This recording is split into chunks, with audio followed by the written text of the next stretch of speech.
Hello everyone, I'm D-Mind, the mind of one and all, and welcome back to another episode of an Octave Fire. So in the last episode, Frederick, why you do this? He chased Elise out, not chased, he scared Elise away because he just said, look, service me, and Elise was like, no, and she ran away, and I'm like, Frederick, that's not how you hit on girls. Even if you just want to bang her. Well, actually, maybe because if you don't want to get in a relationship with her, but I thought you did. But whatever. But now she's at least got mistaken for being a libertad and Janice Wolf, the general police commander woman, mistake her for a libertad, and now we as fans try to stop this. And we like saying that she's our sister. Great. To my surprise, the policewoman releases all her magical power. Your sister, huh? After she's done laughing, she asks Elise, do you really have no relation with Ji-Hyun, girl? No, I only met him today. I scraped my knee on the sidewalk and he healed me, that's all. What a nice guy. Fine, normally I drag your asses to the police station overnight for questioning, but today I'm feeling nice. But listen here, girlie. If I catch you doing something funky libertad shit, I will find this brother of yours in the conservatoire. Bye bye, kid. Stay out of trouble. The policewoman turns away and leaves. Elise. Franz. That woman was so scary. Poor girl, she must have never seen a person with such strong magical aura, let alone an aura that was aiming to fry her into a crisp. It's okay now, you don't have to be afraid anymore. Elise seems to be on the verge of crying, she's shaking all over. What happened to Frederick and Franz? Like, what did Frederick say? Franz, she said she was going to summon my poo. Huh? I'm sorry? I'm pretty sure she's just vulgar like that. What magic spell does one use to summon poop? Poop. What are you talking about? There are no spells like that. You know, I think if someone wanted to invent it, I mean like Professor Johann Poe said, why not? You just summon, oh my god, you just summon the cause elements is taken out from somewhere else. So if I summon water, it's out from the ocean. So yeah, that's what she said, I'll summon the shit out of you. But that woman said she was speaking figuratively, it was just to scare you. Are you sure? Yeah. Are you sure? Yes. Are you sure that you're sure? At least there is no magic like that. I bet my conservatoire degree on this fact. Wow, she's really shaken up. But Ji-Hyun said that there are still spells that are unknown to magical scientists. Who the hell is this Ji-Hyun and what does he know about poop summoning? At least I'm definitely completely, positively, absolutely certain that no such magic exists in Overture.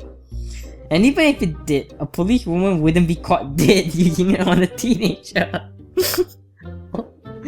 Oh god. At least quiets down a second later. All worries are gone from her face. Phew. It's good to hear that. That woman really scared me. If she had done something like that, I wouldn't be able to get married anymore. What? I still want to be a bride someday, have a family, and get a dog. I'm pretty sure you can get a dog without being a bride, Elise. Hahaha. Elise? Yeah? What happened to you? Why did the policewoman mistake you as a libertad? I wanted to ask about that too, Franz. Why is libertad? I don't really know myself, but I tell Elise about my encounter with Libertad yesterday. After that, she tells me about what has happened since she left Lord Godwin's house. How she met a man named Ji-Hyun, went for a meal together and got attacked by the policewoman. In other words, this Ji-Hyun must be a member of Libertad. Ji-Hyun. At least his voice is subdued, almost a whisper, like that of a little kid after scolding. Franz, Ji-Hyun is not a bad person. We don't know about that. You better stay away from him regardless. By the way, why did you leave Lord Godwin's house this morning? I bet you Frederick didn't explain himself or even come up with an excuse. Franz just ran out like, what happened? And then he just ran out after Elise, but of course Elise ran away, managed to escape. Then ever since then, Fudge is looking for him. And Frederick, I don't know what he's doing right now. That was nothing. I just got really nervous and, well, something clearly happened, but Elise doesn't seem to want to talk about it. Frederick didn't mention anything either. Well, if you say so, but are you sure everything is okay? Yeah. Alright. So are you going back home? It's really dark. Home? Elise? Franz, I don't have a home. Haha, don't worry about me. Why don't you go home yourself? You do have school tomorrow, don't you? Goodbye, Franz. Wait. What do you mean you don't have a home? Where have you been staying? She cast her eyes downward. I used to have a home, a long time ago. When eyes meet mine again, they are full of sorrow. My parents and I live in a house in the city. My dad had a business of selling potable water. Potable? I guess that's what it is. It might sound weird today because there is water dispenser in every burglar's household, but back when he started that business, magic machines were still very expensive. There are many magicians who could cast water spells, but the water wasn't always clean. My dad was special because he somehow never failed to summon clean and drinkable water. That's right. I also talked about this in the symposium 2 days ago. Not all water is the same type of water. The quality depends on a number of factors. So my dad started packaging the water he summoned into bottles. For a while, he made a nice living selling them. But eventually magic machines got cheaper and cheaper until it reached a point where they were affordable to most people. It is now easier and cheaper to get a water dispenser than it is to buy water from a summoner. When I was 9, my dad went out of business. We found out after that. Elise's eyes closed. After breathing out slowly, she opens them again. One day I woke up alone in the house. My parents were nowhere to be found. That afternoon, a few men came looking for my dad. When they learned my dad wasn't around, they got very angry but eventually left. I was all alone. My parents never came back. They didn't even leave food for me to eat. Some neighbors were kind enough to take care of me for a while, but eventually they started ignoring me. The men kept coming back and eventually they threw me out of the house. They said they were taking the house to cover my dad's debt. I had nowhere to live. I had no money. When night fell, I slept on the street. The only way for me to get money was by selling magic casting spells for other people. Selling magic casting spells for other people. I saw a sign saying compassion and courage, and sometimes people would pay me to burn something with fire or heal small cuts on their arms or legs. Oh, I see. I also got mana potions from them. But at one time I wasn't able to get any money and hadn't eaten anything for several days. So I decided to steal a loaf of bread from a bakery. Unfortunately, I was caught and handed to the police. After beating me, a cop took me to a post area and released me. He said I was free to do whatever I wanted as long as I kept away from the city. So I started wandering the post street. I slept in alleys. Food was even more an issue out there. I tried using my healing and fire magic to earn money, but it was much more difficult in the post area because the post couldn't pay me and mana potions were almost impossible to come by. My life only got better after I was found by Madame Beauvoir. She said I was beautiful, so she wanted me to live with her. Madame Beauvoir. I thought nothing could be worse than what I was going through, so I agreed to go with her. She took me to her house, which turned out to be a brothel. I see, it's that Maison de Beauvoir. I've been living there since then, well, until this morning. Why don't you want to go back? Madame agreed not to make me serve customers until I turned 16, but I'm turning 16 in 3 months, but I don't want to work at Maison. I protested. I had been paying my living expenses myself with the money I got from working at the factory, but Madame said it wasn't just about expenses. She said my wage as factory worker was nowhere near the kind of money I bring were I to work at Maison. So I don't want to live at Maison anymore. I'm not going back. I don't have a house, but I at least have a job at the factory. I'll be able to manage. Elise looks determined. There's fire in her eyes. I can't let her do this. Though Elise may think she will be able to survive on the streets, but a million things could happen to a girl like her. If anything happens to Elise, it'll be disastrous for my research. I can't let it happen. Oh, so you're just thinking about your research, not about her well-being or anything, just like, oh, research! My research! Well, why don't you stay at my place for now? Your place? Yes, at least you have a place to stay tonight. We can think about something more long-term tomorrow. She seems to be in deep thought. Are you sure that's okay? Absolutely, it's better than sleeping on the street, right? Yeah. Good, let's go. Okay.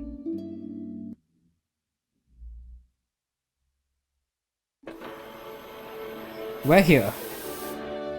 Elise stands in the front of the apartment building, her eyes are open wide. Franz? Is this... Wait, Franz, is this your house? It's even bigger than Frederick's. Huh? It's enormous. Huh? What do your parents do for a living? Are you a prince?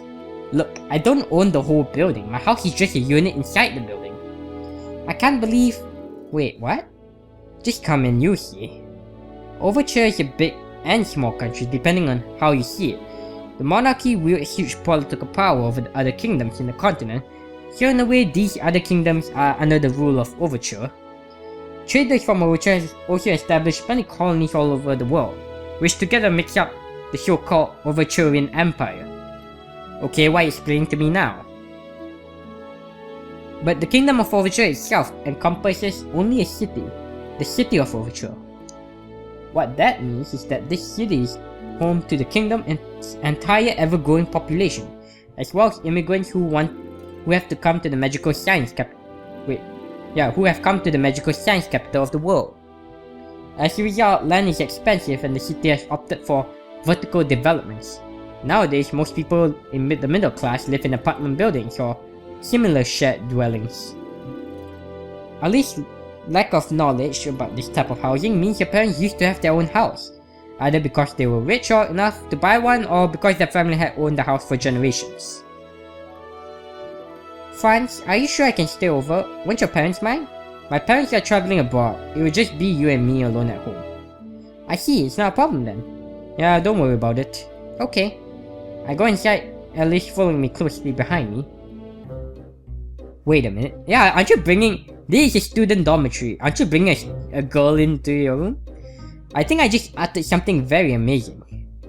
Wow, the staircase is curved like a mason. What was I saying again? My parents are traveling abroad. No, not that. Oh, so this is what you mean by your house being just a unit in the building. After that, it would just be you and me alone at home. Ah, it's a lovely house. Hey, this couch is like the one we had in my old house. Me and Elise alone at home. Oh, come on, don't have dirty thoughts. Just cause your girl is sleeping with you. I mean, in the same room as you. It's not like in the same bed. I guess someone would sleep on the couch. Whoa, I didn't think about this before. But I'm actually bringing a girl home. And she's staying overnight. You know, I'm actually more worried about the fact that I think this is student dormitory. If not, then I guess it doesn't matter. But if it is, aren't you not allowed to bring students? Like just bring a girl. I know, maybe. My heart starts to beat faster. Wow, this is like the quality assurance office at our factory. Is this your bedroom, Franz? Yeah, this is my... Huh? Bedroom? When did I get here? Wait a minute. Did I just lead a girl straight into my room? Is it supposed to be this easy? Alice is smiling without care, her face a picture of innocence. Franz? Yeah, this is my bedroom. Ha ha. Her gleaming eyes wander from one corner of the room to the next. Okay, calm down, let's rationally analyze the situation. Why would Elise not be worried about sleeping in the same room with a man she just met? A. She isn't aware of the danger. B. She doesn't see me as a man. She's completely okay with it. Maybe all three? No, she can't be okay with it and isn't aware of the danger at the same time. Ah, your bed looks so comfortable. Answer A, she isn't aware of the danger is impossible, considering that until this morning she had been living at Maison de Beauvoir. She must be hyper aware of how men think. Answer B, she doesn't see me as a man is also impossible, because come on, I'm the definition of classic gentlemanly good looks. Really now? Really now? So that only leaves... Well, thanks for showing me your bedroom, Franz. I'll go sleep on the couch in the living room. Good night. The door closes behind me. Good night, Elise. Oh, you expect to sleep on the same bed with her? Oh, come on. Can't sleep. Moon day 26 Stillers AM 3:13. This morning, sunlight rouses me from my sleep. I blink a few times to shake off the drowsiness, but it's not helping. I eventually fell asleep last night, but only after tossing and turning for hours. In the end, I managed to get maybe 4 hours of sleep. Outside my room, I meet Elise, who has just come out of the bathroom, looking energetic with the usual guiltless smile on her face. After having breakfast, Elise said she always skips breakfast, but I made her eat just in case she decides to run off again. We head outside. I have a feeling that I'm forgetting something important. Your school? Arita sees you bring home a girl. Oh yeah! I went her out? I mean, I kind of made her blush and went on a movie with her. Arita is already waiting outside as she does every morning. Good morning, Arita. Don't give me that look! Don't give him that look! Arita looked at Elise. Then she looked at me, oh, with that look! Franz, you just broke her heart. Then at Elise again. And me again. Good morning, Arita. Whoa! Oh my gosh! Oh my gosh! Arita suddenly gaps and shouts loudly, covering her mouth with her hand. Franz has become a man! How could you, Franz? Hadn't you been saving your first time for my 18th birthday? No! You hadn't been saving it? I'm not saving it for you. Ah, this is unbelievable. I took my eyes away from you for a day and look what happened. Arita, cut it out. Nothing happened last night. Stop. And poor me. I've always been faithful to you, but no. I wonder whether she's just half joking or she's 100% joking. I don't think she's serious at all. She's enjoying this, isn't she? Arita eyes Elise again, studying her face. So this is Franz's type, huh? Not bad, Franz. As your love advisor, I must say you've done me proud. When did she become my love advisor? Oh, Franz, I didn't think you'd be able to make a girl fall. She pauses when her eyes travel downward from Elise's face and catch the side of her clothes. Arita blinks a few times. And I'm a factory worker? Hello, I'm Elise Shelley. Hi, Elise, I'm Rita Blyton. I'm a friend of Franz from the conservatoire. Nice to meet you, Miss Blyton. Call me Rita. Nice to meet you, Rita. Rita throws me a glance that says, why did this go with you? Did you a doctor? No, I didn't. Didn't what? Elise is helping me with my research. Oh my. Yes, in modern day, yes, I'm bringing home a girl to help me in my research, yes. Purely research purposes, of course. Nothing else. I gave Rita a summary of what has happened between me and Elise since I saw her try to revive a broken piano at the factory 3 days ago. And that's why she stayed at my place last night. Wow, awesome! You're trying to fix a broken piano with magic? Yeah, that's really cool. You don't think I'm weird? Not at all. Listen, Elise, if you manage to fix the piano, it will change the world. Not only will you be filthy rich, your name will also go down in history. Really? Really, this is exciting stuff. Arita isn't wrong, but that's a really big if there. Right there. They say right there, right here. Doesn't matter. Right there. Anyway, I turned to Elise. What are you going to do about your living situation? I want to help. I don't think my parents will approve of me living with a girl under their roof. Yeah, I still don't know what to do, but I'm definitely not going back to Mason. Yeah, looking for a place to live. Hey, why don't you just live with me? Eh? You really can't sleep on the street, you know. Franz might not be savage enough to shot you at night, but there's seriously evil guys out there. But don't worry, I know we just met, but I have a feeling that we'll get along well. But what about my work at the factory? The factory is quite far from the city. The factory? That place is awful, isn't it? You should just quit. No way! I can't just be a freeloader at her house. You're helping me with my research, right? In that case, you will get salary as a research assistant. Research assistant?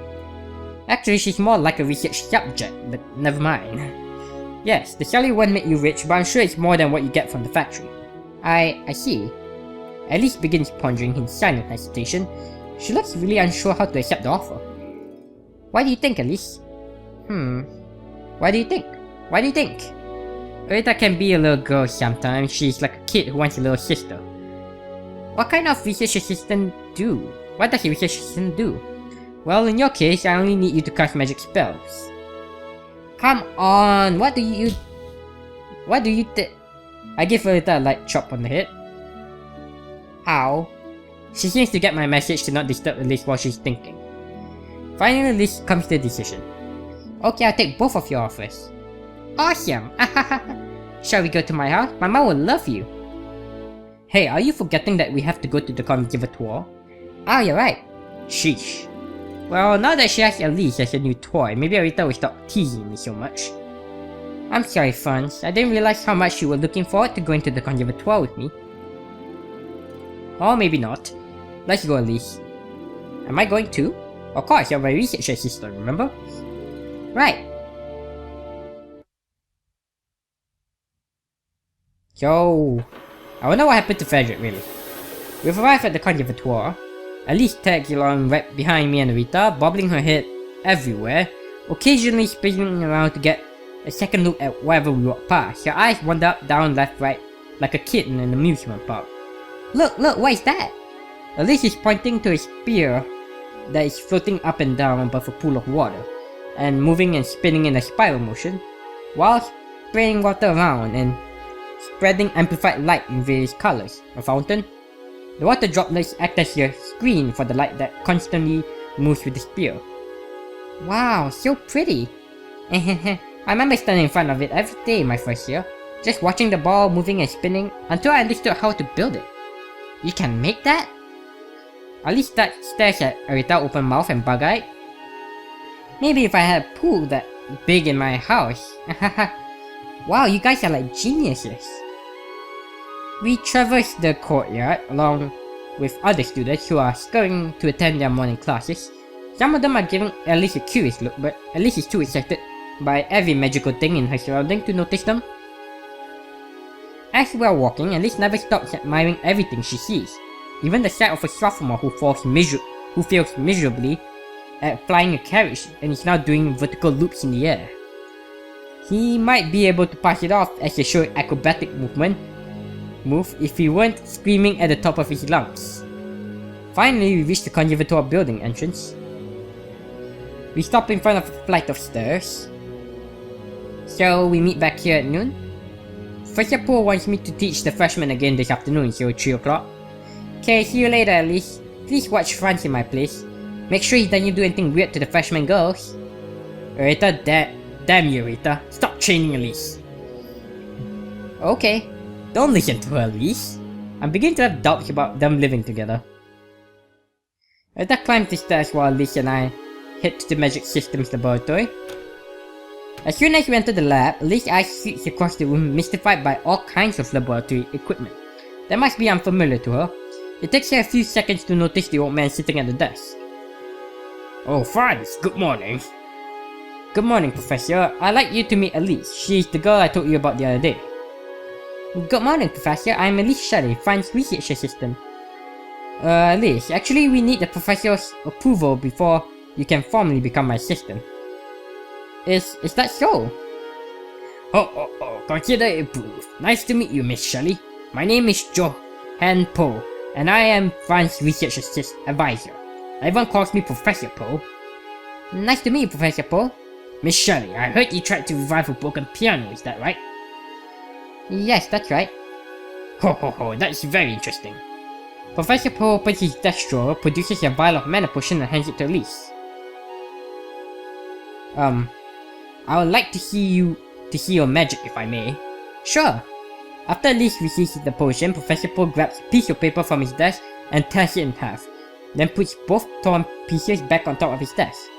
Do you think you can restore this paper to its original state?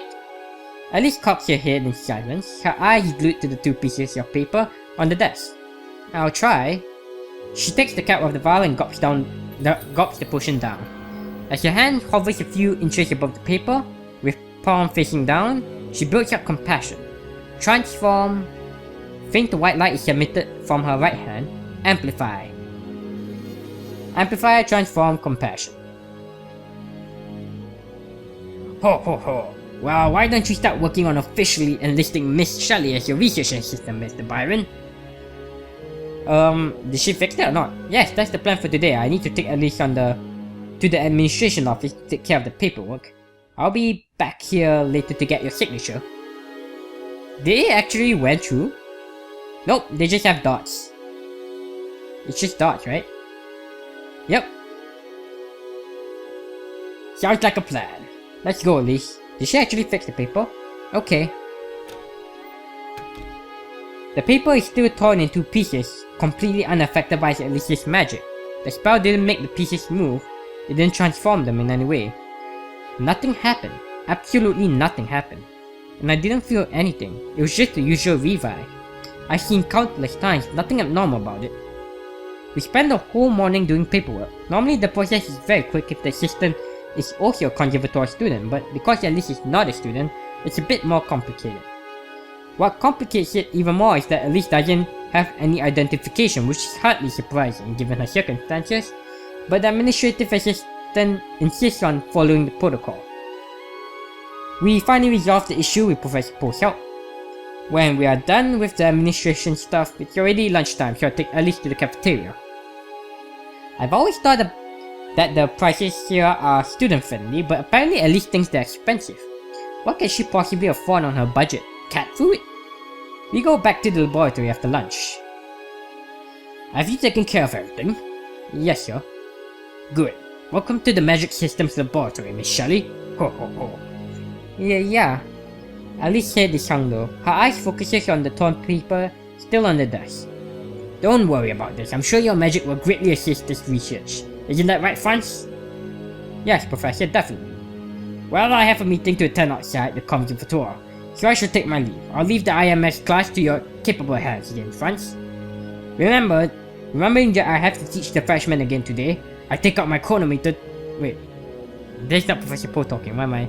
Remembering that I have to teach the freshmen again today, I take out my chronometer to check the time. It's just about to begin. Yes, Professor. Should I just wait here or? Ho, why don't you join Franz? Perhaps you'll learn something that can help you figure out a way to fix the piano.